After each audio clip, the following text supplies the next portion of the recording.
salaamaaleykum monsieur le ministre Oumar Youm am nañ mbégte lool dalal la fii sunu émission amul nëbboo monsieur Oumar Youm nag mooy le ministre des infrastructures des transports terrestres et du désenclavement tey nag ñu fas yéene wax lépp loo xam ne aju na ci mbirum transport xam ngeen ne secteur bu yaatu la am na ay jéego yoo xam ne teg nañ ko ci waaye li nga xam ne mooy Covid bi aussi di maladie bi am na loo xam ne aussi xawoon na ko gàllankoor loolu yëpp tey incha allah daañ ko waxtaanee ki nga xam ne moo di monsieur le ministre Oumar Youm ñu bàyyi la rek monsieur le ministre nga nuyoo ak sunu téléspectateurs yu ANN TV ñu eggali waxtaan bi. voilà bon donc Amadou maa ngi lay nuyu di la gërëm ci dalal bi nga ma dalal ci chaîne bu am solo bi ANN TV di nuyu ñëpp ñu ñuy seetaan ak fépp fu ñuy nuyoo di leen ñaanal jàmm di ñaanal Sénégal jàmm di ñaanal àddina bi jàmm. maladie boobu nga fi wax muy mbas bi yal na ko fi yàlla gaaw a jëlee ci barke yonent bi ñun ñëpp ñu delluwaat ci sunuy activité ñi ci feebar nekk ci hôpitaux yi yal na leen yàlla yëkkati ñi ci ñàkk seen bakkan ñu ngi koy jaalee njaboot yi di leen ñaanal yàlla ñoom tamit yàlla yëkkati leen ci àjjana yi gën a kawe ci barke yonent bi sallallahu alayhi wa sallam. amin monsieur le ministre li ñu dooree rek mooy justement sax nit ñi ñu bari dañ ne le gouvernement maanaam régime président Macky Sall dañoo jël xaalis bu bari def ko ci ay terre def ko ci ay institution yoo xam ne ñenn ñi ne amul benn njëriñ te xaalis boobu tey buñ ko jëloon def ko ci ay hôpitaux def ko ci personnel sanitaire yi xëy na dina tax tey lu mel ni feebar bi bu ñëwee ñu mën a gérer ak suñuy moyen bopp ak suñuy moyen réew waaw loolu yow tey muy reproche boobu loo ciy tontu. waaw xam nga moom nit ñi da nga leen di déglu parce que on est des citoyens président Macky Sall citoyen la gouvernement bi liggéey ak ñoom citoyen la ñu ñiy wax di ñu kañ di ñu sant ci li nga xam ne liggéey nañ ko ci Sénégal ci juróom-ñaari at yi ay citoyen la ñu waaye ñi nga xam ne aussi dañu téye seen loxo ci mbir mi faree feneen ay citoyen lañ moo tax ñun comme ndey ji seex la ñu ñëpp la ñuy déglu mais liñ ciy déglu li ci am solo dañu koy jëfe li ci amul solo aussi dañu koy tege feneen parce que xam nañu ne wax rek boo xam ne peut-être pour yàq wala critique facile mais mbir mi boo ci nekkee ak ki ci nekk duñu bokk ay gis-gis li gën a am solo mooy dépense ci réew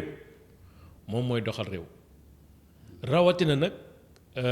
réew yi nga xam ne ñooy sunu réew yi féete ci Afrique te Sénégal bokk ci pays pauvre très endetté loolu il faut nit ñi di ko bàyyi xel xam naa ne ku sañoon sa kër mooy dàq ku sañoon sa kër mooy gën a baax ku sañoon fi nga nekk mooy gën a baax say école ñooy gën a baax say santé ñooy gën a baax waaye nag nañu bàyyi xel malgré ambition boobu ñu am que Sénégal quand même pays en voie de développement. waaw pays bu pauvre.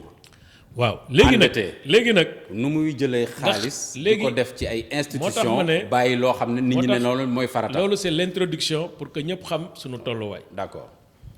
maintenant malgré sunu pauvreté dafa am lu ñu war mooy war nañu quand même di def ay jéego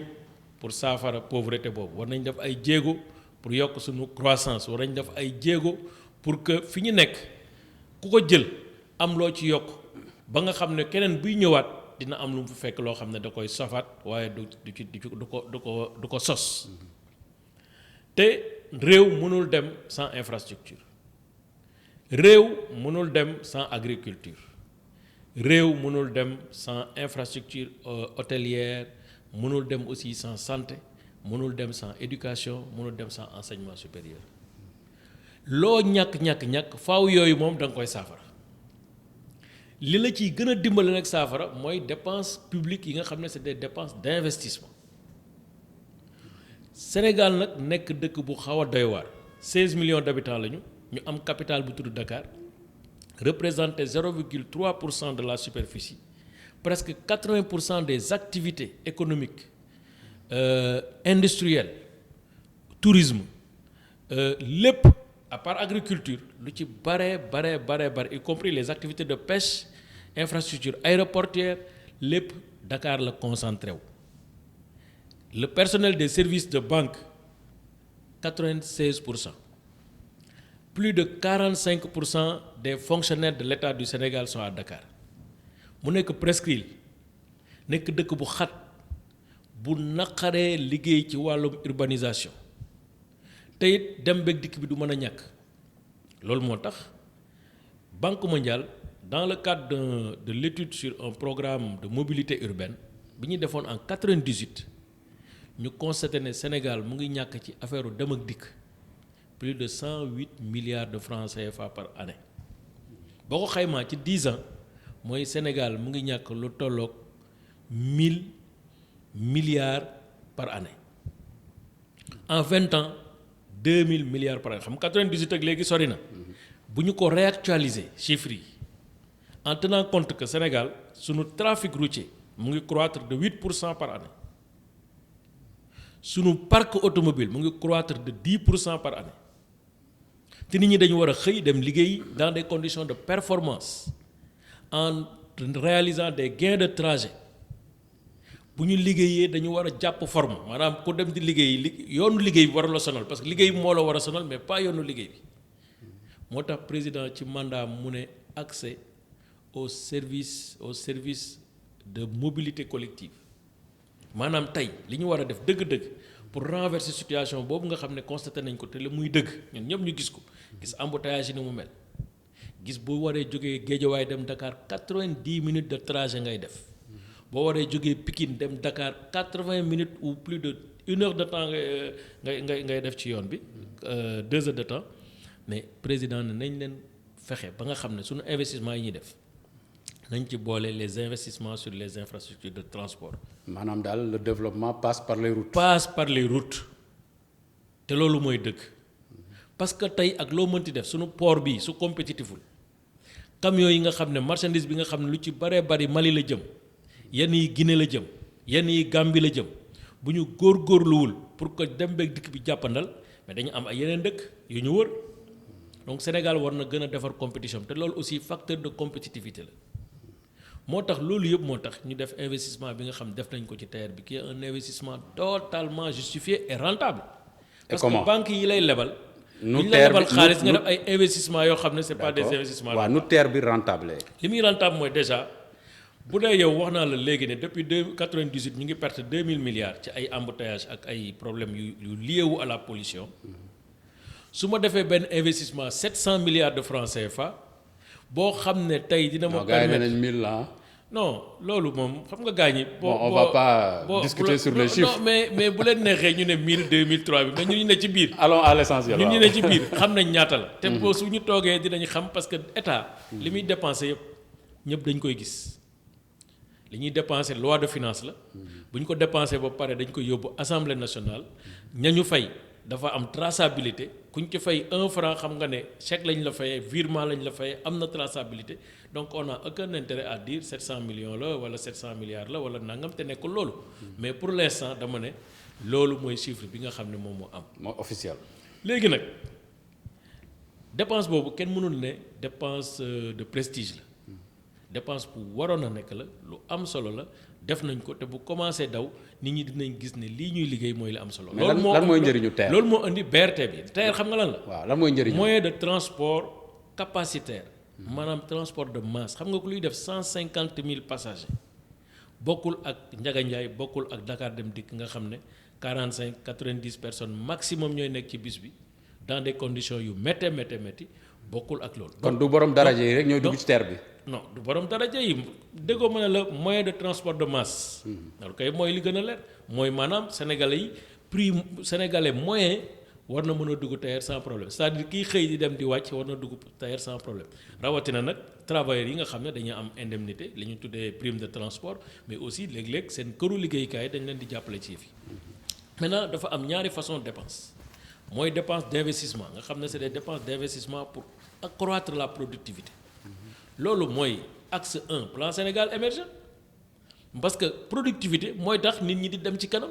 mooy tax li nga bay bëgg ko rawale mu àgg li nga war a écouler ci ay produits mu mën a dem ci temps bu baax sa travailleurs yi war a xëy dem liggéey produire ñu nekk dans des conditions de confort et de sécurité pour mën a dem produire li nga xam ne moom mooy doxal askan bi mu am beneen xeetu dépense mooy li ñuy woowee les dépenses pour le fonctionnement des institutions loolu tamit bu ñu ne ay dépenses de prestige la au conseil des collectivités territoriales Mali am na fa yeneen dëkk yi ñu wër yëpp am na fa UEMOA